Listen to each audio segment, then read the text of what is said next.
السلام علیکم ورحمۃ اللہ وبرکاتہ۔ ناظرین، اللہ تعالیٰ نے انسان کو اشرف المخلوقات بنا کر پیدا کیا ہے، لیکن پھر بھی کچھ لوگ اس شرف کو، عزت کو قبول کرنا پسند نہیں کرتے ہیں، بلکہ بدترین مخلوق کتا بننے کی خواہش کرتے ہیں۔ چلیے ہم دیکھتے ہیں کہ یہ صاحب کیا کہہ رہے ہیں۔ نماز پڑھے تو پوچھ فرض پڑھ رہے ہیں، نفل پڑھ رہے ہیں، سنت پڑھ رہے ہیں، واجب پڑھ رہے ہیں، نماز میں ہے مسئلے، تو جھنڈے میں کہیں بلایا؟ کیا جھنڈا اللہ تعالیٰ بھیجے سو ہے؟ غوث کے غلام نکالے سو ہے؟ غلام کی نکالی ہوئی چیز فرض واجب سنت نہیں ہوتی، عقیدت ہوتی ہے، محبت ہوتی ہے۔ جھنڈا فرض ہے اس لیے نہیں چڑھاتے، جھنڈا واجب ہے خدا کی قسم اس لیے نہیں چڑھاتے، سنت ہے اس لیے جھنڈا نہیں چڑھاتے، غوث کے کتے ہیں اس لیے اپنے گھروں پہ جھنڈا چڑھاتے ہیں۔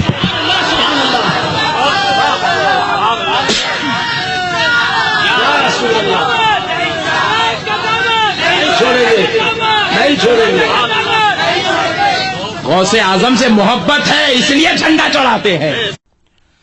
ناظرین، دیکھا آپ نے، ہم کو اس ویڈیو میں دو باتیں معلوم ہو رہی ہیں۔ نمبر ایک، یہ صاحب کہنا چاہتے ہیں کہ ہم جھنڈا فرض، واجب اور سنت سمجھ کر نہیں چڑھاتے ہیں، اور دوسری بات، ہم غوث کے کتے ہیں اس لیے چڑھاتے ہیں۔ ناظرین، سب سے پہلی بات، انہوں نے اقرار کیا کہ جھنڈا چڑھانا نہ فرض ہے، نہ سنت ہے، نہ واجب ہے۔ اب آپ بتائیں، جو چیز نہ فرض ہے، نہ واجب ہے، نہ سنت ہے، یعنی دین میں اس کا کوئی مقام نہیں ہے، پھر بھی اسی کام کی تبلیغ کرتے ہیں۔ ذرا عقل سے سوچیں، یہ بیچارے قوم کو وہ کام سکھا رہے ہیں جس چیز کا دین سے کوئی لینا دینا نہیں ہے۔ دین کی جو باتیں فرض ہیں، واجب ہیں اور سنت ہیں، ان کی طرف کوئی توجہ نہیں دلائی جاتی ہے۔ آج نوجوان بے نمازی ہیں، نوجوان گمراہی کی طرف جا رہے ہیں، گانا بجانا عام ہو رہا ہے، قرآن سے دور ہو رہے ہیں، نبی کی سیرت سے دور ہو رہے ہیں، جبکہ ان چیزوں کا جاننا، عمل کرنا فرض ہے، واجب ہے، سنت ہے۔ ان کی طرف دعوت دینے کے بجائے یہ ان باتوں کی تعلیم دے رہے ہیں جس کا دین سے کوئی لینا دینا نہیں ہے۔ ناظرین، ایسے محسوس ہوتا ہے کہ کہیں یہ یہودیوں کی سازش تو نہیں؟ کتنی کم عقلی کی باتیں ہیں۔ ان کا کہنا ہے کہ یہ کام پیران پیر شیخ عبد القادر جیلانی کی محبت میں کر رہے ہیں۔ ارے بھائی، اگر ان سے محبت کا دعویٰ ہے تو ان کی پیروی کی تعلیم دو نا، ان کی سچائی، ان کی ایمانداری، ان کے تقوی کی تعلیم دو، جس سے قوم کو فائدہ ہوگا، گناہوں سے بچیں گے، اللہ کی رضا حاصل ہوگی۔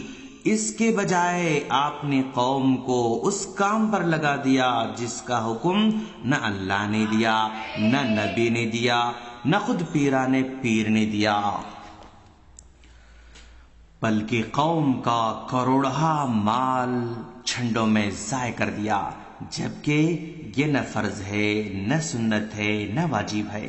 کاش یہ کروڑوں کا مال جھنڈوں میں لگانے کے بجائے کسی فرض کے کام میں، کسی سنت والے کام میں لگائے ہوتے تو دین اور دنیا دونوں میں بھلا ہوتا۔ ناظرین، یہ لوگ پیران پیر کی محبت کا جھوٹا دعویٰ کرتے ہیں۔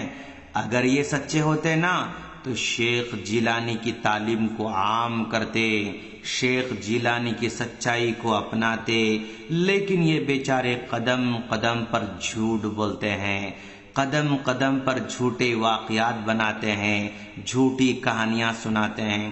پھر ہم کیسے مانیں کہ یہ پیران پیر کے چاہنے والے ہیں؟ سارے کے سارے قوم کو دھوکہ اور فریب دینے والے لوگ ہیں۔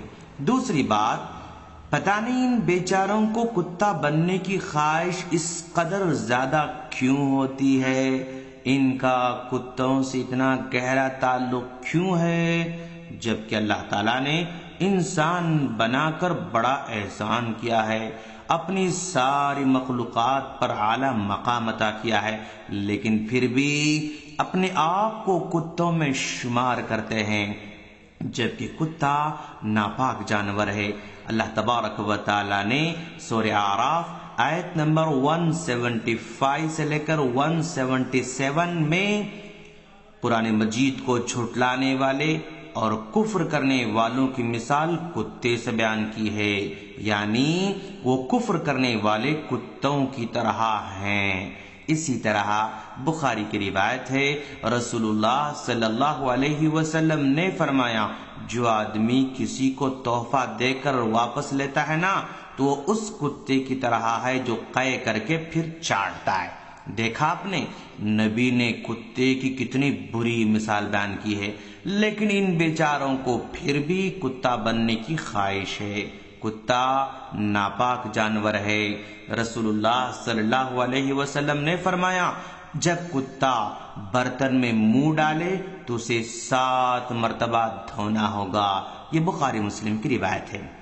اسی طرح مسلم کی ایک طویل حدیث میں آتا ہے کہ حضرت جبرائیل علیہ السلام نے ایک مرتبہ رسول اللہ صلی اللہ علیہ وسلم کے پاس آنے کا وعدہ کیا، لیکن وقت گزر گیا، نہیں آئے۔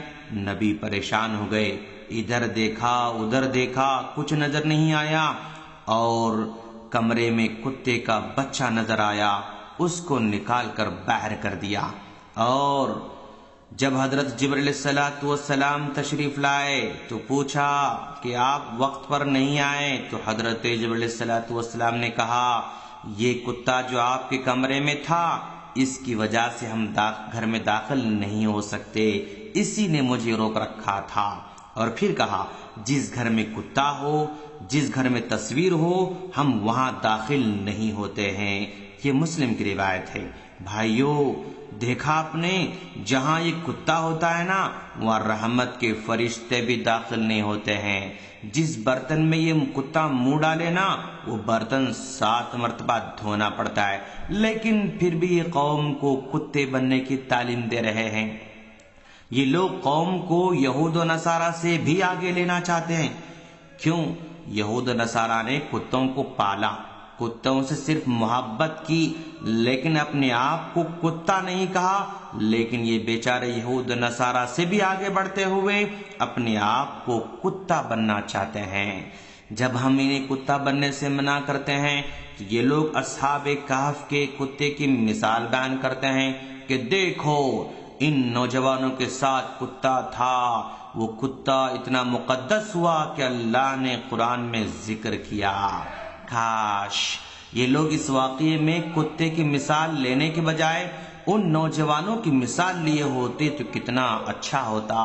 ان نوجوانوں نے شرک سے بچنے کے لیے گھر بار کو چھوڑا، خاندان والوں کو چھوڑا، گاؤں والوں کو چھوڑا، اپنے ایمان بچانے کے لیے غار میں پناہ لی۔